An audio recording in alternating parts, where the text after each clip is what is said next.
Ladies and gentlemen, we'd like to get underway.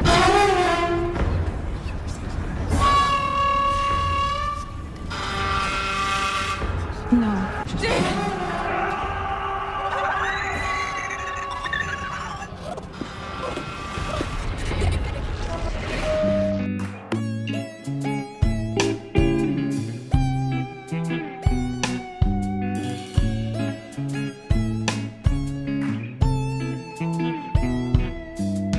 Hello, everyone. Welcome to Coming of Age. Welcome.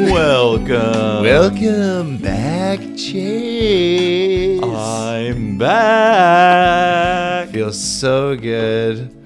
It's nice. These are the mini-sodes for Legion Season 2. Hi, welcome to the Minisodes. So we are the voices in your head as of now for 2 more weeks. 3 more, perhaps. And more for that, I hope. This is Chase Cummins. And that is Alan Loosebra. Thank you. Oh, thank you. So we are discussing Chapter 18. Last week, Chase was gone. He was in Texas. I had a Texas vacation. And he had a fucking blast. Yeah, it was a good time. And he brought me back some RuPaul's Drag Race wonderful memorabilia. And I love it so much. Yeah, they were. I couldn't resist. Yeah, so good, fucking amazing. But I did an episode last week. It will be released at the same time as this episode. At the same time as this episode. And I did a short episode by myself, and it was hard because I didn't enjoy the episode. It wasn't, I just wanted you. I just wanted you around. And obviously, Chase enjoyed the episode. I always do. And I had a rough time with it, but that's okay because we had a fucking blast and a half tonight watching this episode. This episode made everything worth it. It was so good. Well, I still wish we watched the previous one together, and it couldn't be avoided that we didn't watch it together. This episode made up for it in spades and mini spades. Yeah. Fucking insane. My God. So let's go into it. So it starts off with all that crackling lightning. Yeah. Which ended in the last episode. Yeah. I'm not sure if it was the final image in the last episode. The final images in the last episode was Melanie going into the darkness, and there was like a hand like grabbing hers. Oh no, it was Jermaine. Yeah. In it's like some alleyway or something. Yeah. But the lightning was at the end as well, like right before that. Like it was an image established in the previous episode. Yeah, for sure. Yeah. But you see this lightning, and then we're in the desert, and it's like showing this hut, and you think it's like almost like the same hut that Sid and David have been staying in. And then you go in, and it's like showing all these like flashes of bones and stuff. And then it's fucking like future David, Legion, comic book Legion as fuck with his hair. Yeah. Like looking into an orb, like looking into the past almost. Mm-hmm. Fucking insane. Yeah, and that's how it starts. It just starts there. Oh my God. So awesome. And we don't go back there in this episode. No, we don't. Seeing David as they the talk about full-blown it a Legion. Well, this episode we get Legion, the world eater or the world destroyer or something like that. Yeah, I think I wrote it down. You wrote it down? The world Yeah. eater, something like that. Yeah, it's oh my God. And she finally acknowledges his title, like from the comic books, and you're like, oh fuck. Yeah, like they're going there. They're going for the villain David and the evil David and the broken David. The insane one that is in the comic books. Yeah, and like the whole time it's kind of alluding to that David made this path for himself even without Farouk. Like Farouk was like fucking him up and like using him for his power, but like Farouk wasn't the one who was like putting him in the mental hospital. Like he wasn't making those decisions for David. No, David got well. I think the purpose of the multi-dimensional episode really shows us that David doesn't. There's no world where David's a truly good person. Yeah, he's always like either disabled by his gifts and like ends in tragedy, or he Overtaken by the power. Yeah, or or he uses it for evil purposes or manipulation purposes and stuff. And like even the version where he becomes like super powerful and he's like quote unquote helping the world, he's still like an evil bastard. Yeah, he's like holding like fucking memories that he knows of people like over their heads and stuff, like his secretary or whatever. He at best becomes, I think, and they show the Shadow King in that he at best becomes like Farouk. Yeah, at best. It's at best. Yeah, that's so true. And he's still like a dick. Yeah. So I think it's so cool that they're actually going with like David being so like it's actual mental illness. Yeah, like he's actually crazy. Yeah. And he enjoys like the suffering of others. It's like he's almost like Ted Bundy with like superpowers, which is fucked. I'm just gonna say that. Ted Bundy with superpowers. Fuck. That's what we should credit our audio master as. This episode. We figured it out. Right here, baby. So then after that, like it starts Radiohead. Radiohead starts playing fucking beautiful Tom York bullshit. You're just like, oh my god. Yeah, and Johnny Greenwood's guitar, and you're just like, oh my god. And it's like Sid, and like a bunch of like flashbacks of Sid, and like her like saying like I'm going after him. Yeah, like throughout all of that, and it's just so awesome. It's her like exiting the tent in the desert. Well, and her talking to Hamish Linklater again. Yeah. And like the way, and I mean, it's essentially a recap of like a lot of that scene is a recap of what we've seen. It works better.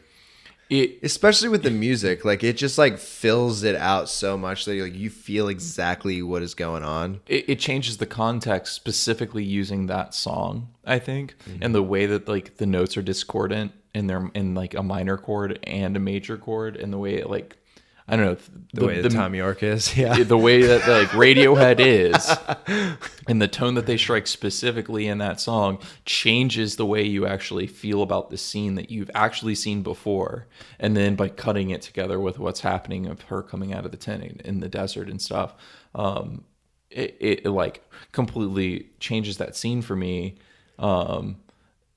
in an intangible way, like in a way I can't explain. Yeah. Like it's interesting. Yeah, it is very interesting.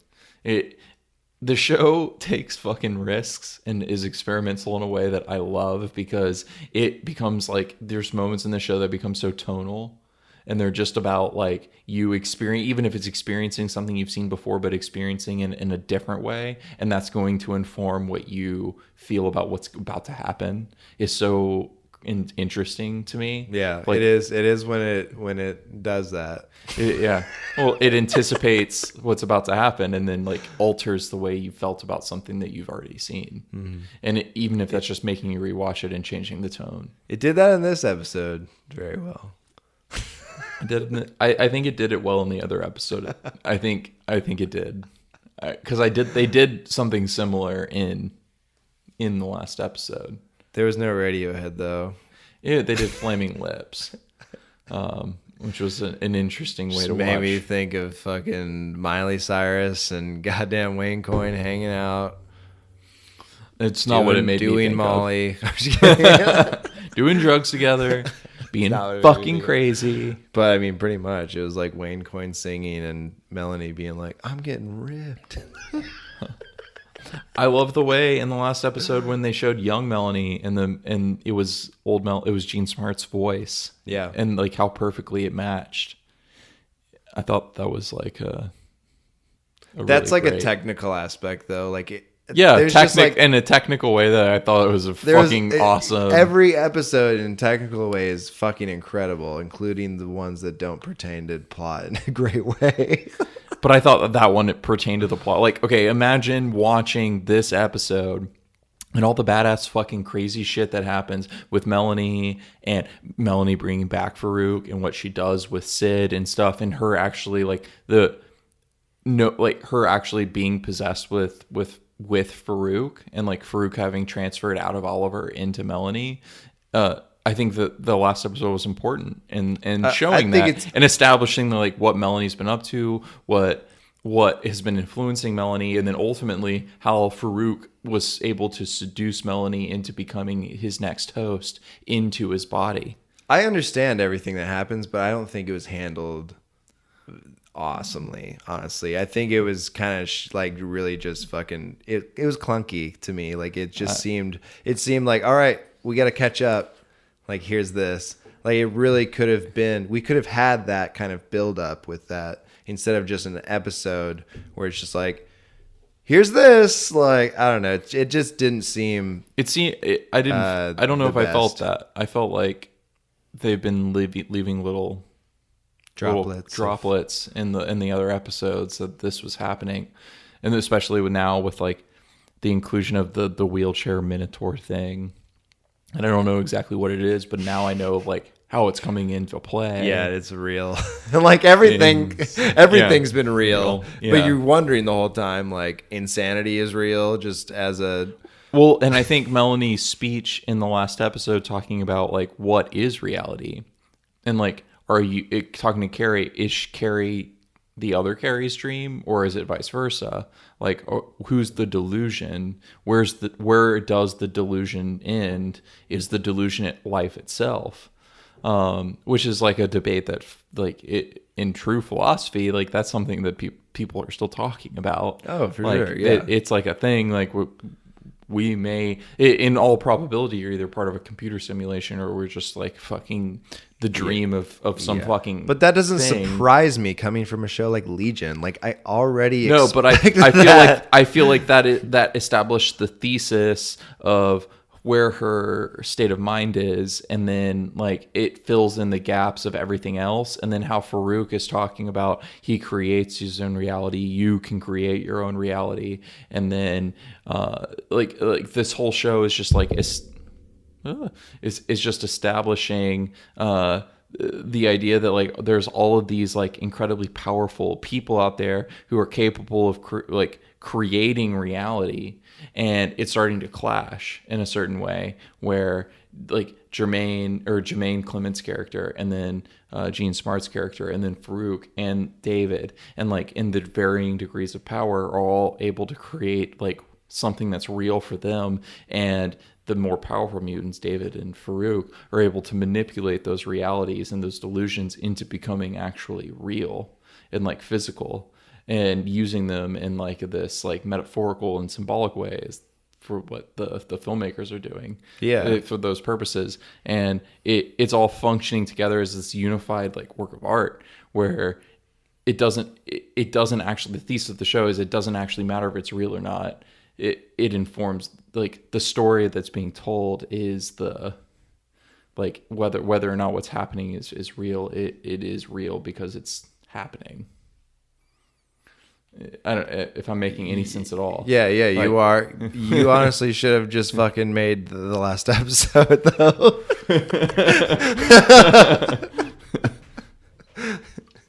I didn't get any of that. It was flat as fuck.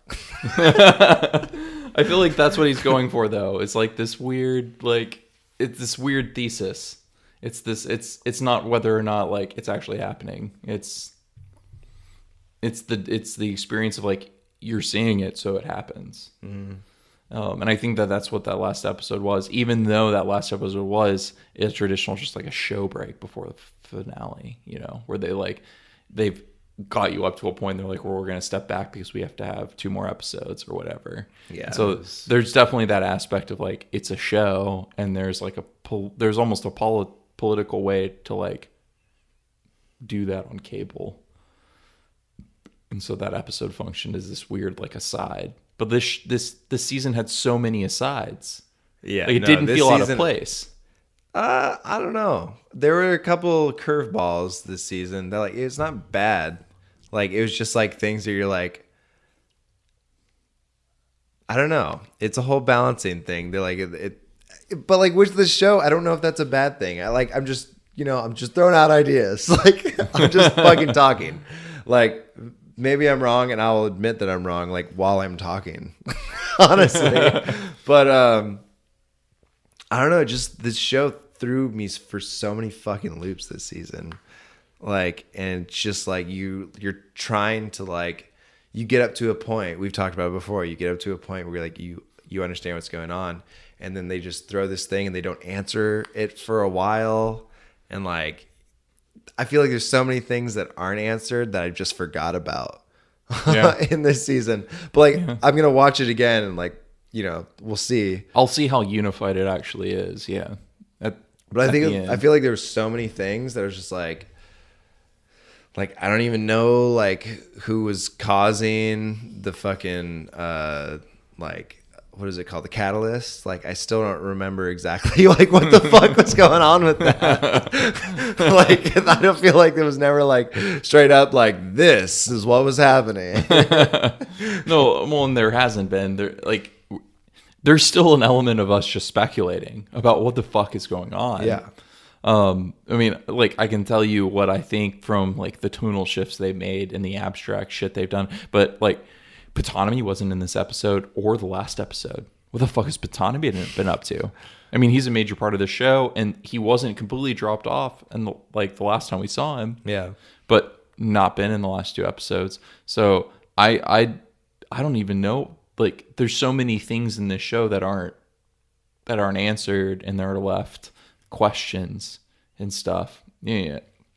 I mean, there's so many things. Yeah. Where But I can it's just done better than shows that like I get really mad at for doing that. Like it's like because it feels there's something like it's because they're intentionally- driving towards something while they're doing that, almost like it doesn't feel unnatural.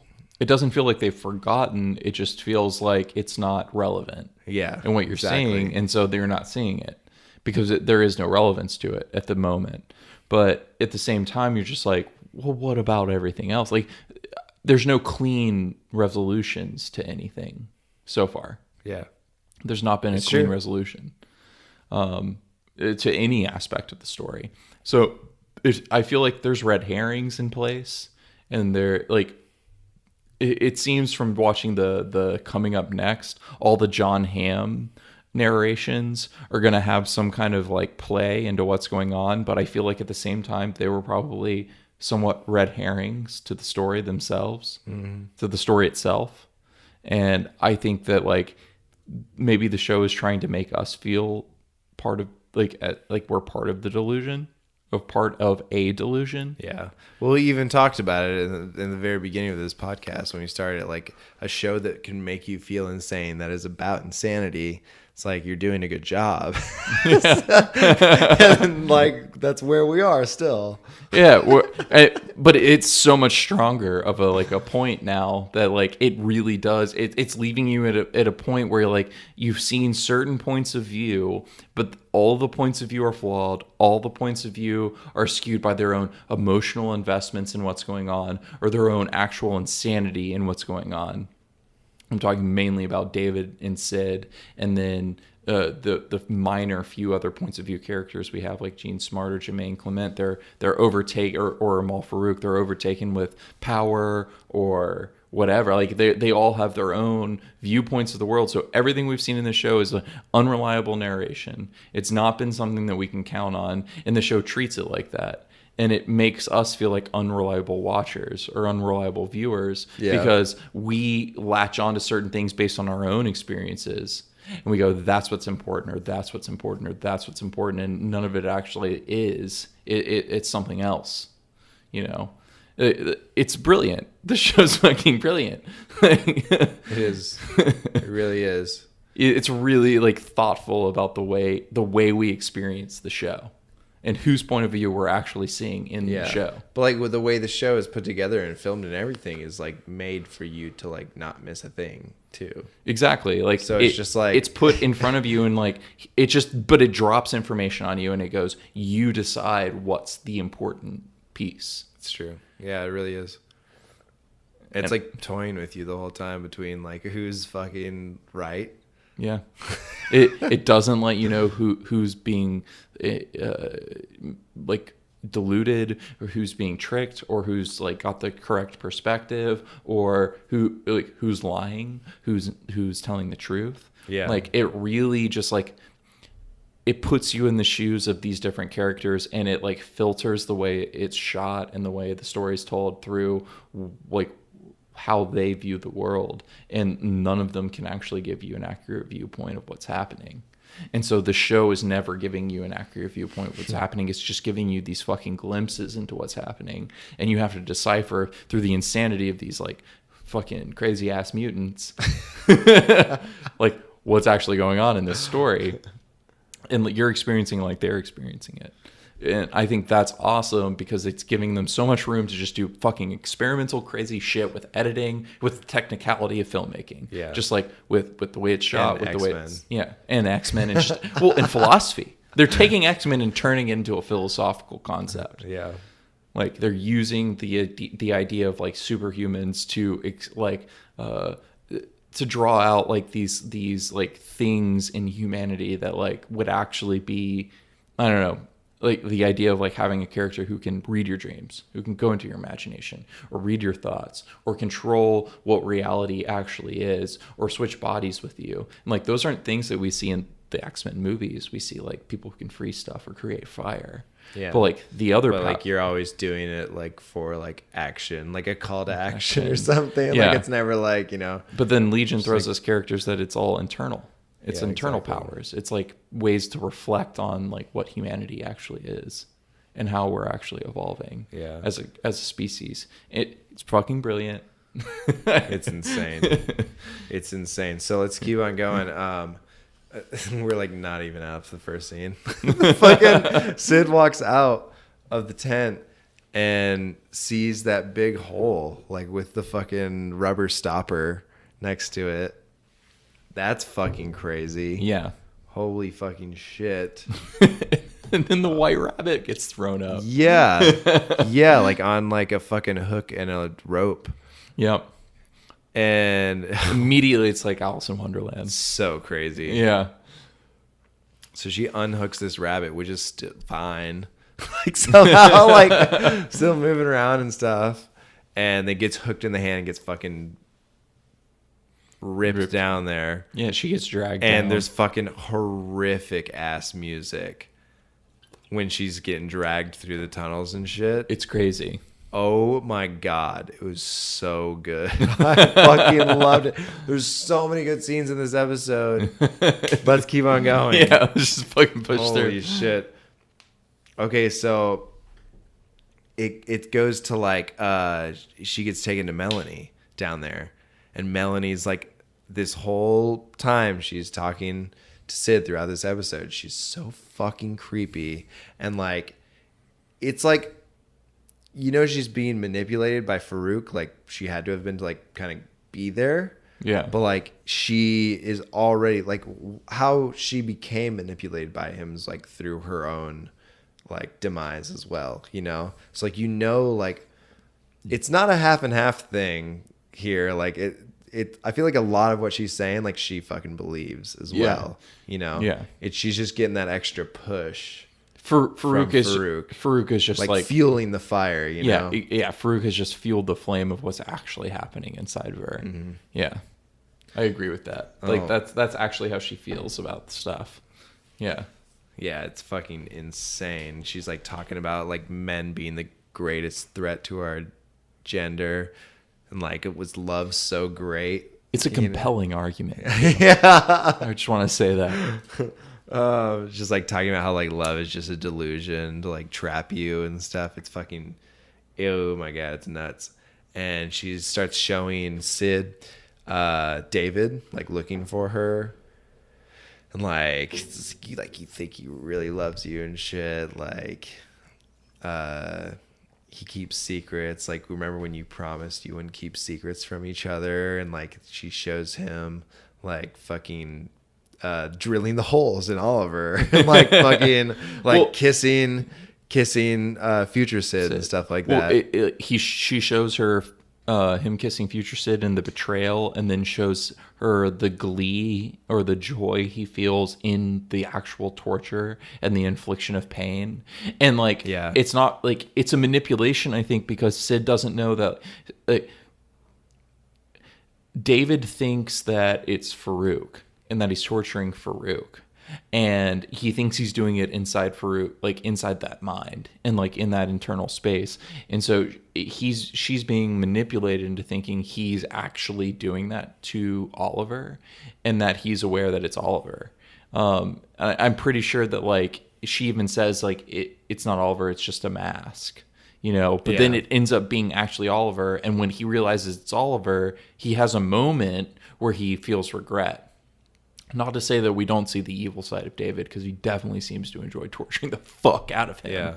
Well, like Melanie even says, she's like, this is the face that he doesn't show you, you know? And when she's like closing up on his fucking amazing face. Yeah. So evil. Yeah. And smiling and just, I mean, Dan Stevens can just do that so well. So good. But I also think that like that wasn't Melanie, that was Farouk. Like Farouk wanted to plot that and ruin their love. And so Sid has always been right in that like they have to fight for love, but Farouk is damaging that. And I think that is actually what the turning point is. That is what's going to change David, is Sid losing faith in David. Mm-hmm. I think Sid is his tether to reality. Yeah, there's the whole thing, turning them against each other, losing that love, and like that's the fucking end of it. Yeah, that's the turning point. It's not whether or not the Shadow King lives or dies. It's whether or not the Shadow King is successfully able to turn them against each other. Yeah. Yeah, I agree. It's fucking nuts. Yeah. And like, I don't know where a mistake's been made, or like if it's going to play out correctly or what. Like they've definitely kept us at like a fucking heightened moment. Yeah. I like the part when Melanie is talking about how like the gift and the curse of David, and how the monster was the gift. Like Amal Farouk was the gift to David. His curse was his insanity. Yeah. Oh, I love that scene. Oh my God. Like that's so fucking great. Like it just flips the entire, like the first scene is so good, and like just this like flips everything that you knew on its head, and it still like holds up, and it's so fucking good. It's just like holy shit. You like just like see it from a different perspective. Like the whole thing with like, you know, like fucking Farouk talking about he's becoming the hero and David's becoming the villain, like that just shines so hard in this. It really is just a show that is like striving to change the perception of what you've been seeing. Yeah. Like you're not seeing the characters act much differently than they've been acting the entire show. But the show's been incredibly good at showing, like making you perceive their actions in a different way constantly. Yeah. And like in this one, you really start to see David as a villain, and you start to see that behavior happening over a long period of time. Like I feel like you really get into Sid's shoes here, and you can see how David has actually been on the path of becoming not a hero at all this entire time. But I also can see how like Amal is like, or Farouk is manipulating the situation. Yeah, for sure. To make it seem that way, and it's not actually happening, but like at the same time it is. Like there is that darkness in that character and in David as he is right now. And I think that makes it so fucking interesting that the stakes are like he either becomes fucking evil or he becomes this like anti-hero.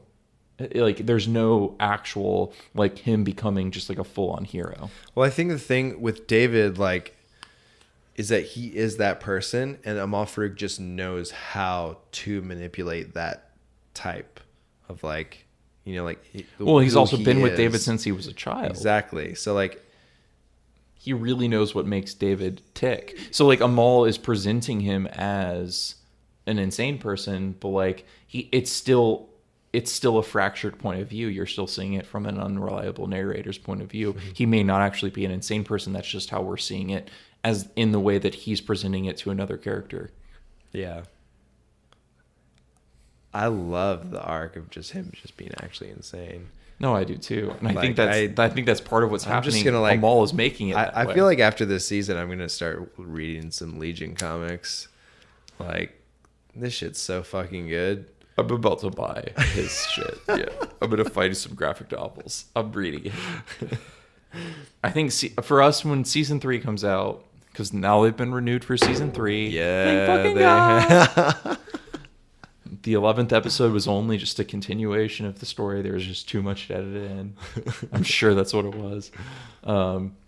Yeah, well, we're gonna be on fucking point with like knowing his context in the stories as well from the books. Yeah, I can't wait. I can't wait till season 3. It's so crazy. I can't wait for next week.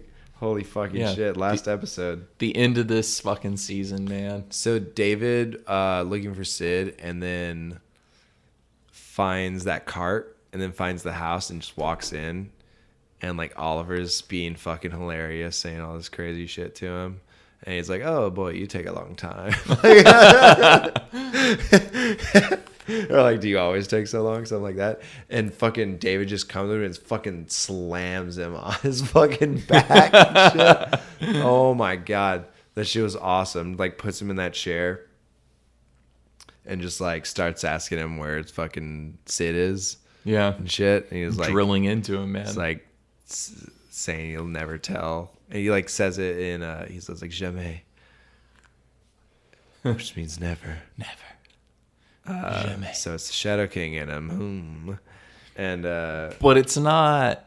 It's not. We can just fucking talk about that shit now. what do you mean? Inside of him? Yeah, in that moment, the Shadow King's already been transferred to Melanie, and Jermaine Clement's character Oliver is playing the part. That's what happens. By the end of that scene, he realizes it's actually Oliver, and the Shadow King's been in Melanie the entire time when she's with Sid and stuff, and then she transfers the Shadow King to his body. Okay. That's like what was going on. I guess I didn't think that the Shadow King would honestly have to only be in one person. He was only in Melanie in that moment. That was actually Because the Shadow King showing Sid all that stuff. That wasn't Melanie. I mean, it was, but it wasn't. I don't know if it's restricted like that, because he like clearly spoke French like exactly. Like, I don't think that was like No, but I Oliver think just that manipulating like. no, I think Oliver was on board. Like, He was I don't on think what? like the Shadow King had convinced him that David was the enemy. I think that like that it was part of this Shadow King's plan, and so Oliver purposefully presented himself that way to David. I think that was what happened. Yeah, I didn't think about that. I don't know. That's a shitty way to die. Well, he wasn't dead. Oh, I guess he wasn't dead. Yeah, he wasn't dead. He should have died. Yeah, but he's I still really alive. like him. Yeah. No, he can stick around. Just got drilled a bunch of holes into. In his brain, like that was also part of it. It was all on the intense. astral plane. Yeah, it was super intense. But that was also part of the Shadow King's manipulation with Sid. Is like they presenting it to her as like he's actually doing that, but he's doing it in the astral plane. Yeah, that's true. It's crazy. Yeah. Oh my God. Jesus Christ. Lenny. Sorry about Lenny. Lenny's amazing. Lenny fucking gets out of that car, just like last episode, gets that little weapon, goes up to the hole like that Sid fell down into. There's a bunch of like monks with iron boxes on their heads. Safe faces. They're like, Yeah. the faces are safes. And she just like walks up there and sits down, like tries to meditate for a second. I was like, what the fuck? And like opens up her box, like pulls out the huge ass gun out of this little like tackle box. It was like cartoon style, which is so awesome. It was I love amazing. that.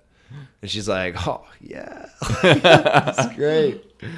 Oh my God. And she's like, hey, do you know where a girl could find a monastery? they all point. Oh my god. I love that scene. Yeah. Aubrey Plaza in this show is so fantastic. She's so fucking awesome.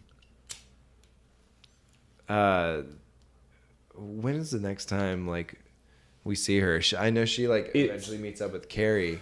It's in that scene, and so like the Carrie and Carries come up, and those monks crawl out of the hole, and they start swinging the things around, and it creates that frequency, like supersonic fucking brain melting. Yeah, frequency. And Carrie and Carrie are the only ones who live through it, apparently, because it kills all the soldiers, which is a crazy scene. And then Carrie fights them all off, and then keeps fighting them all off. Like, yeah, video game style. They keep on respawning out of the hole. Yeah, and then like we cut to other scenes happening.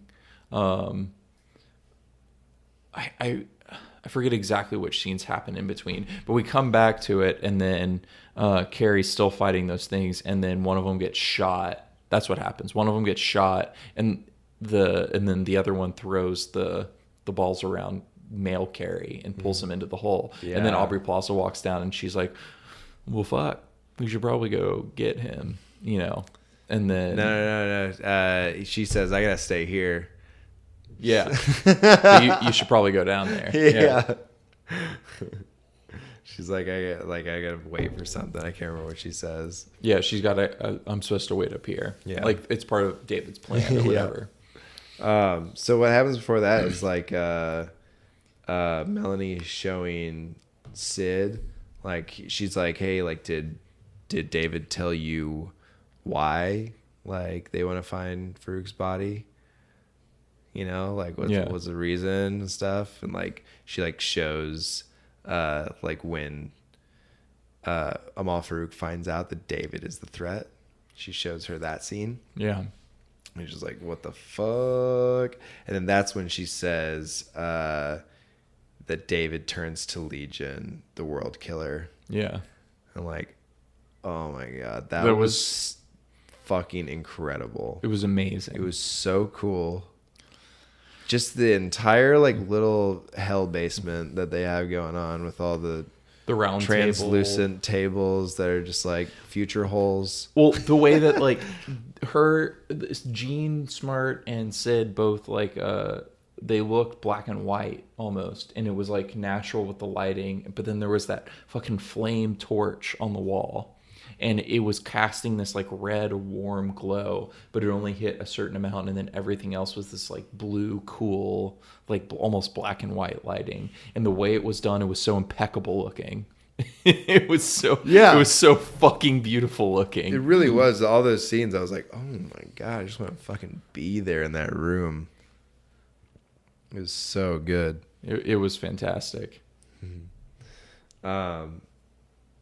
Jesus Christ. So fucking David finally figures out, he's like, where is she? And Oliver like caves and says that she's with Farouk. Yeah. Melanie. So yeah. Yeah, I guess that checks out. Checks out for sure. And like fucking he falls over thinking like, I would like think he's dead. That's a fucking crazy scene. Yeah. That's a really crazy scene. Apparently he's not dead. He's fine. I mean, he's out. not fine, but he's fine. He's not dead. He's not dead, so he's fine. That's how it works. You can't die in another episode. You just die right there if you have to. Please. And he's not dead, so. Please die. That's when like Melanie starts getting really crazy and like starts talking about like how you need to trust yourself and like not trust anyone else. And like she like really starts turning Sid against David. Yeah. Like you can like see for the first time Sid like really being like, oh shit. Yeah. Like you can really see it happening in her brain that maybe David is the bad guy. Fucking terrible. Yeah. Well, watching that actress is incredible.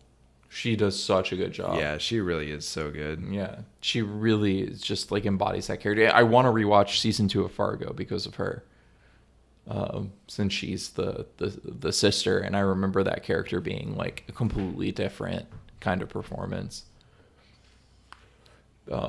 Yeah, dude, she was like my favorite part of. I can't say that. There were so many good parts of Fargo season 2, honestly. Yeah. But she was super good in it. So good in it, and it's sure. an unrecognizably different role. And Gene Smart's also in that show, and I just think it's fucking great. And like I love seeing them play off of each other in this, and especially in this episode where we get like an extended sequence between the two of them. And they've obviously done this like acted together before, but like seeing them play off each other in this role, and it's so unreliable because for a long time in this episode we don't even realize Melanie is carrying Farouk, and then from what we've seen of the last episode we know she's been corrupted, but we're still unsure of her state of mind, and then she's just laying out about how like fuck David is, and like her establishing all those things, and like really seeing like how like her point of view, but then it's not actually her, it's actually Farouk. Yeah. And like it's something about that, just like it's so fucking brilliant, and so it makes sense why she's been so sparse through the episodes now, because now we like are really questioning what's happening, and that's that's supposed to be like Sid's experience of Melanie, and like it's it's fucking awesome. Oh God, woo! But she turns to the fucking Minotaur, and like right after that, and says, right when she gets done breaking down Sid, and it's like, I'm ready. Said that to the fucking Minotaur. Yeah, well, she They're goes like, into this what other room. The fuck? Yeah. What the fuck does that mean? And then she heals him and turns him into a fucking crazy monster. Yeah, he starts crawling on the ceiling and shit. And then she kisses Farouk's body. And then Farouk wakes up, and that is epic as fuck. That is so fucking good. Just the music is so fucking deep, and it's so fucking epic. Yeah. Incredible. The way it was shot with like the light coming through that stained glass window, and it's just he's in shadow, and the way they keep showing him in shadow or in silhouette, and it's like he truly is the Shadow King. Yeah. It's so cool. And like also just how she does it with a kiss. I loved how just like, I don't know, just how easy they have to do it. Like how easy they make it sometimes in this show. Like they don't like try to like glitz it up like in some crazy fucking mutant weird like astral way. Sometimes it's just like simple and so effective. Yeah. I fucking loved it. It was just like the beautiful casket with the background and like her fucking silhouette just like kissing his, like it was just so Sleeping Beauty perfection. It was awesome. It was incredible. Like the show really knows how to like present its story. The presentation is so good. It's so cinematic. Mm-hmm. Like I would love to watch this in a theater. Like I think like in a theater it would be beautiful. Yeah. It really would be, especially this episode. This episode had a fucking budget. Yeah. Like it was crazy. The fucking transition was so good. Not necessarily like high-end budget transition or anything, but where David like walks out of that like temple and sits down, and you like see him from above, and the helicopter blades start spinning. Oh my! It's transitioning. God. Yeah. And to the ropes interrogator and like the tuning fork and everything, the choke is what they call it.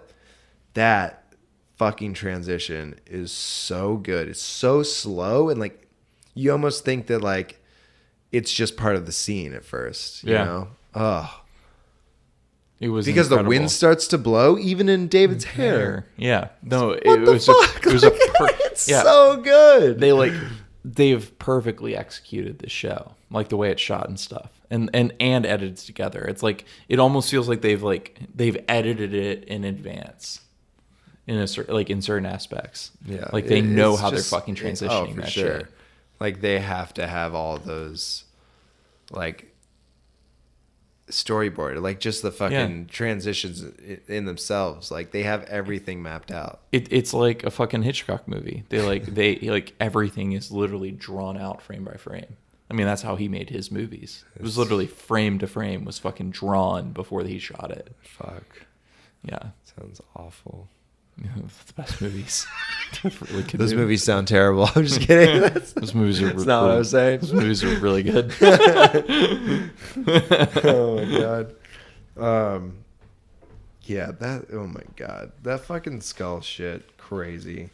But yeah, so when they take Carrie down, and Lenny's like fucking. Oh my god.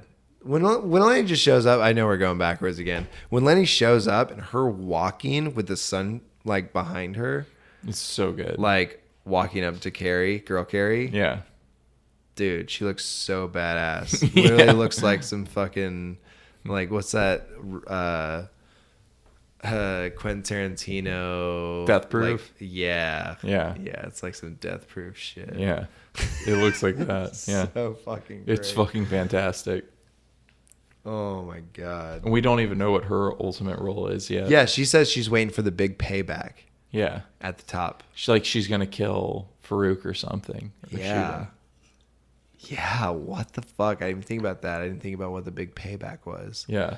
It's so fucking we don't cool. know yet, but it's so fucking good, dude. So a former box head is fucking. He doesn't have a box on his head anymore. He's dragging Carrie through the dungeon, and then the fucking Minotaur is on the ceiling and eats the fucking former box head. Yeah. And Carrie like fucking runs away, and the Vermilions start fucking climbing on the ceilings. It's insane, dude. Yeah. Like everything is happening in this episode. Yeah.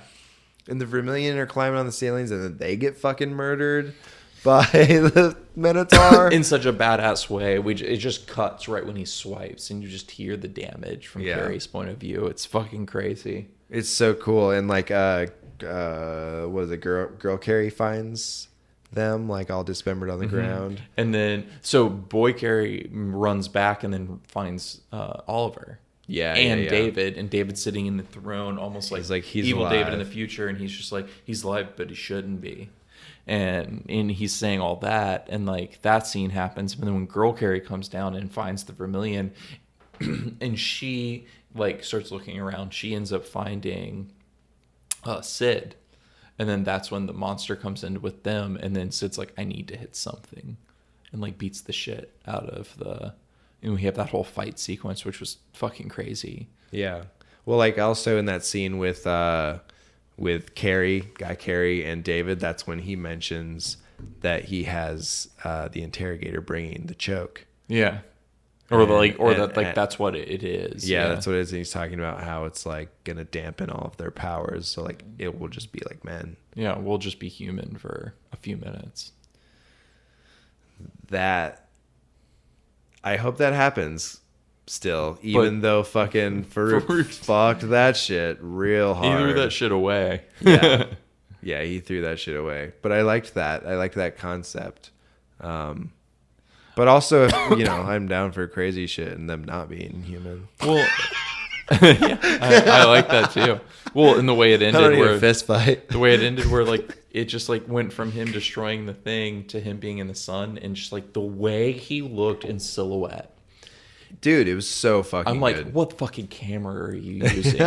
Because like I know that was probably practical. Yeah, it's like some Shawshank Redemption shit. But it looked digital at some point because it was so high quality. I'm just like, what am I looking at? And he's completely in shadow, and then or in silhouette, and then David's just there in that fucking crazy depth of field shot where it was like probably a 0.7 f-stop, where it's just like half the frame is out of focus and then his other half is in focus, and he just says, what does he say?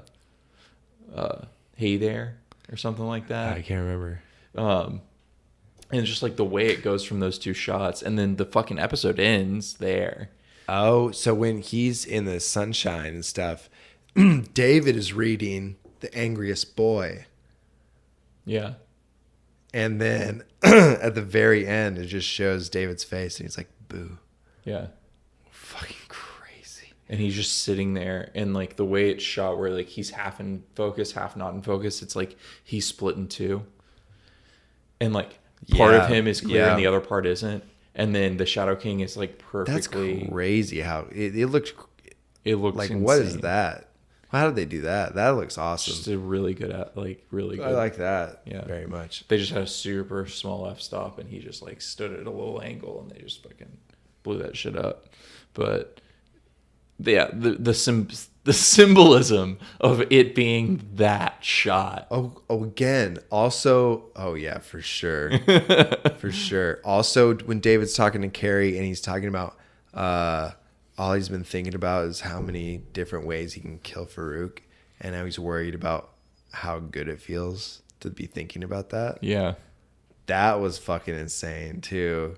It really starts to show, like, it starts to support what Farouk has been showing Sid through Melanie.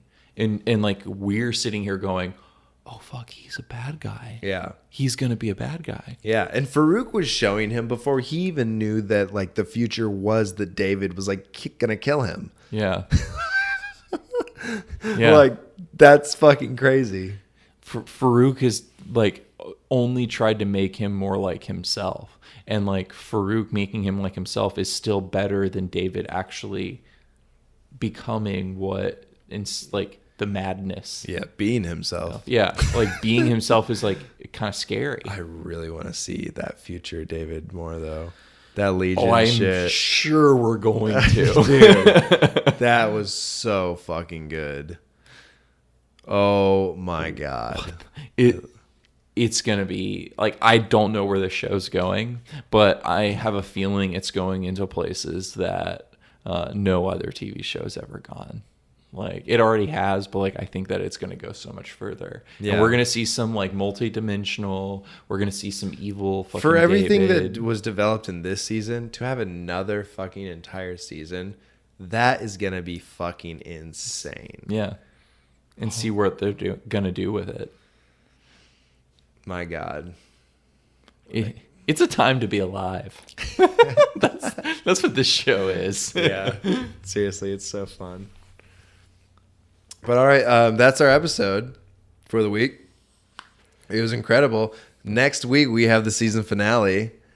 Can't fucking wait. And then I'm sure we'll I don't know exactly how we're gonna do it. We're gonna do a bachelor's after the rose ceremony. Yeah. We're gonna do we'll watch it all. Maybe we'll do just one long episode or like a series of interviews with a couple people, something like that. We're going to have some comic book people on. We're going to have a couple special things for you. Like, eventually. Like one special thing. We're going to have, like, one special thing for you. Eventually. Maybe. Just kidding. We love the show. This is so much fun. I had so much fun that you're back. I'm glad to be back. It's fun. Check us out on Instagram at Coming of Age Pod. And on Twitter at comingofagepod_. And just review us and tell us what you think and what you want to see us do. And that's it. Yeah, and give us some recommendations if you have a movie you think that we'd really like or that's really fucking fun or funny, then just and don't be like, hey, can you review this TV show? Because we're not. We're not gonna do a whole TV show again.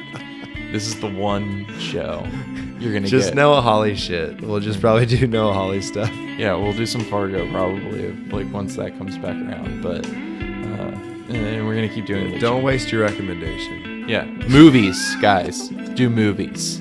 We Please. want movies. Thank you. But yeah, that is it. Thank you so much for listening, and good night. Good night. Bye.